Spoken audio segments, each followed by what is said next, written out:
वह शख्स जो भारत सरकार के साथ साथ रूस की सरकार का भी चहेता है, वह शख्स जो भारत में ही नहीं रूस में भी अपनी अलग धमक रखता है, जिसकी खनक रूस के उद्यमियों और भारत के उद्यमियों के बीच एक अलग ही सम्मान रखती है। वह शख्स जिसे रूस के उप प्रधानमंत्री कहते हैं। Thank you. अगर आपने अभी तक मेरा चैनल सब्सक्राइब नहीं किया है तो प्लीज़ सब्सक्राइब कर लीजिए, और अगर आपको यह वीडियो पसंद आता है तो प्लीज़ उसको लाइक और शेयर कीजिए। वह युवा जो अपने देश के साथ साथ विदेशी जमीन पर भी अपनी प्रतिभा का लोहा मनवा रहा है, जिसे रूस के उद्योगपति से लेकर रूस के मंत्री हाथों हाथ ले रहे हैं। जी हम बात कर रहे हैं चंपारण की धरती पर जन्मे सौम्य सरल मृदुभाषी समाजसेवी नेता दिनेश अग्रवाल की। चंपारण की धरती पर जन्मे उस बेटे ने कहा कि पहले जन्मभूमि चंपारण और फिर बिहार के लिए वह करके दिखाऊंगा जो कि यहाँ के लोगों की सोच में भी ना हो। इस चंपारण में पूरी दुनिया की कंपनियां लाकर चंपारण की बेरोजगारी को दूर करूंगा। देश की कंपनियां तो लगेगी ही, मैं अपने प्रयास से विदेशी कंपनियों को भी चंपारण की भूमि पर लगाऊंगा।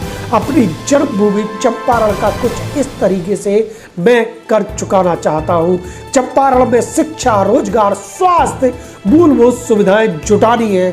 इसी दिशा में कदम बढ़ाते हुए चंपारण में जन्म से लेकर 18 वर्ष की आयु तक के हर बच्चे और युवा को 1.5 लाख तक का स्वास्थ्य बीमा निःशुल्क उपलब्ध कराने का लक्ष्य लिया है। दिनेश अग्रवाल ने बताया कि आप अपने बच्चे का बीमा कराएं, खर्चा मेरा स्वाभिमान ट्रस्ट, जिसके दिनेश अग्रवाल अध्यक्ष हैं, खुद उठाएंगे। इसी दिशा में विदेशी कंपनियों को भारत में लाने के लिए सबसे पहले रूस का डेलीगेट दिल्ली आया।